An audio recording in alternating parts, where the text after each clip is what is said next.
할렐루야. 사랑하는 성도 여러분, 3월 4일 토요일 아까베 시간이 돌아왔습니다. 오늘 함께 나누실 말씀은 마태복음 16장 21절에서 28절까지 말씀입니다. 오늘 본문에서는 예수님께서 고난과 죽음을 당하러 예루살렘에 올라가신다 말씀하십니다. 이때부터 예수님께서는 제자들에게 고난과 부활에 대해서 가르치셨습니다. 이 말을 들은 제자들의 입장에서 예수님께서 죽으러 가시겠다고 하면 말리는 것이 지극히 정상입니다. 그래서 베드로가 이렇게 말합니다. 22절입니다. 베드로가 예수를 붙들고 항변하여 이르되 주여 그리 마옵소서. 이 일이 결코 주께 미치지 아니하리이다. 아멘. 베드로의 입장에서 죽으려고 가는 스승을 말리는 것은 당연합니다. 그러나 베드로의 이러한 생각은 그 즉시 예수님께로부터 질책을 받습니다. 23절입니다. 예수께서 돌이키시며 베드로에게 이르시되 사탄아 내 뒤로 물러가라. 너는 나를 넘어지게 하는 자로다. 내가 하나님의 일을 생각하지 아니하고 도리어 사람의 일을 생각하는도다 하시고. 아멘. 예수님을 따라간다고 하면서도 속으로는 딴 생각을 합니다.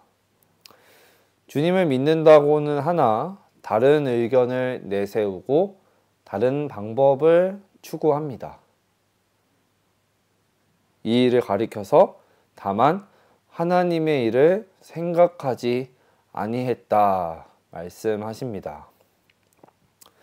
바로 이 모습이 제자들에게 나타난 고질적인 증세였고, 아울러 이 모습은 오늘 우리의 삶 속에도 깊숙이 깔려 있습니다. 이와 반대로 하나님의 일을 생각하는 것은 다음과 같습니다. 본문 24절입니다. 이에 예수께서 제자들에게 이르시되 누구든지 나를 따라오려거든 자기를 부인하고 자기 십자가를 지고 나를 따를 것이니라. 아멘. 오늘 말씀의 핵심입니다. 예수님을 따른다는 것이 구체적으로 무엇인지를 말해주고 있습니다. 마태는 이 말씀을 통해서 자기를 부인하지 않는 신앙이 얼마나 무서운 것인지를 보여주고자 하는 것으로 보입니다. 베드로는 주님의 칭찬을 받을 만큼 위대한 신앙 고백을 했지만 아직 자기를 부인할 만한 믿음이 없었던 것 같습니다. 베드로는 자아가 아주 강한 사람이었습니다. 사람은 누구에게나 자아를 갖고 있고 그 자아대로 살려고 하는 욕구가 있습니다. 즉 자기가 자신의 삶의 주인이 되어서 살아가는 것입니다. 그런데 신앙에서 비춰보면은 몸과 마음이 따로 논다는 말과 같이 지금 베드로의 자아가 그가 고백한 신앙과 따로 논다는 것입니다. 고백은 위대했는데 그의 모습, 그의 삶의 모습, 그의 자아는 따라가지 못했습니다.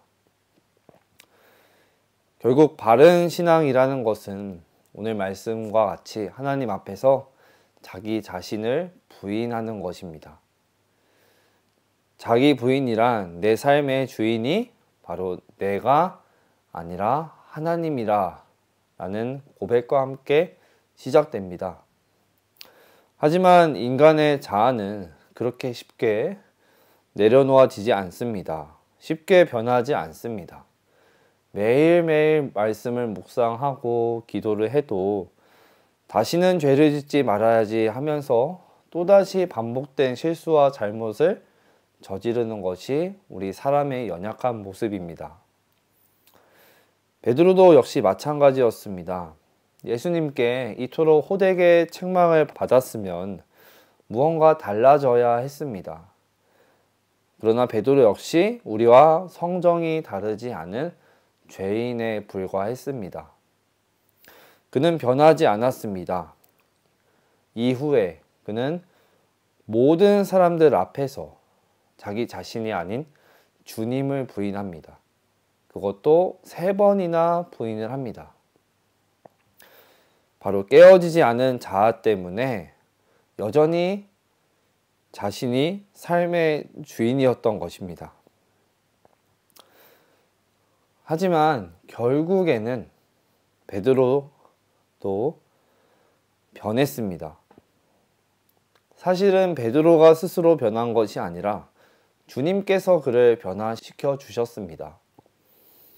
제 목숨을 구원코자 주님을 배반했던 베드로를 이제는 주님을 위하여 목숨을 버리는, 자기를 부인하고 자기 십자가를 지고 자기를 낮추는 베드로로 변화시켜 주셨습니다.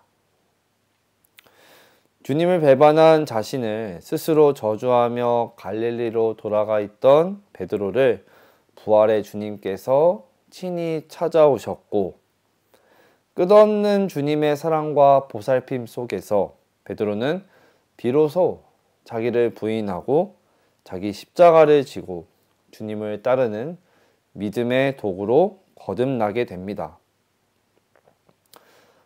조금 전에 말씀을 드렸듯이 사람은 한순간에 변하지 않습니다. 그래서 우리도 역시 베드로와 같은 고민 가운데 있을 때가 많이 있습니다.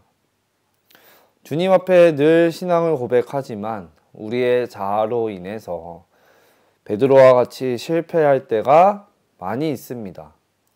그때마다 후회하고 땅을 치고 다시금 또 결단하며 돌이켜보지만 어느 순간 또다시 우리의 모습은 주님의 뜻과 정반대의 모습으로 나아가고 있고 우리의 자아에 붙들려서 살아갈 때가 많습니다. 그래서 우리에게 필요한 것이 경건, 신앙의 훈련입니다. 그리고 예수님은 우리를 그 끝까지 훈련시켜 주시기를 원하십니다. 말씀을 정리합니다.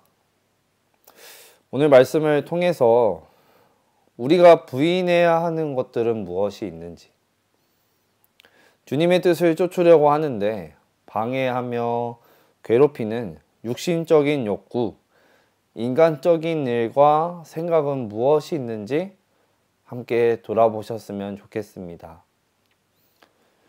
기억해야 할 것은 제자라는 것은 따르는 자입니다. 끌고 가는 존재가 절대 아닙니다.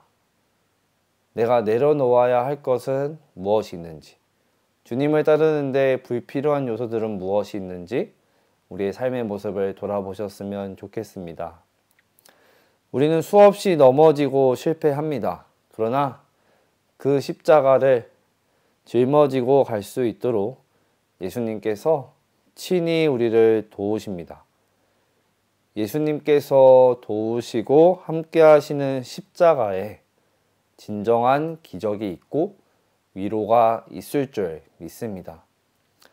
오늘도 우리의 삶의 자리에서 사람의 일보다 하나님의 일을 생각하면서 나아가기를, 넘어져도 다시 일으켜 세워주시고 십자가를 짊어지고 갈 수 있도록 발걸음을 도우시는 주님과 함께 나아가며 우리의 자신을 부인하며 온전히 주님을 따르며 나아가는 복된 삶이 되기를 간절히 소망합니다. 기도하겠습니다. 하나님 감사합니다. 오늘도 말씀 가운데 우리의 모습을 돌아보게 하시고 여전히 우리 자신을 부인하지 못하는 우리의 연약함을 돌아보게 하시니 감사합니다.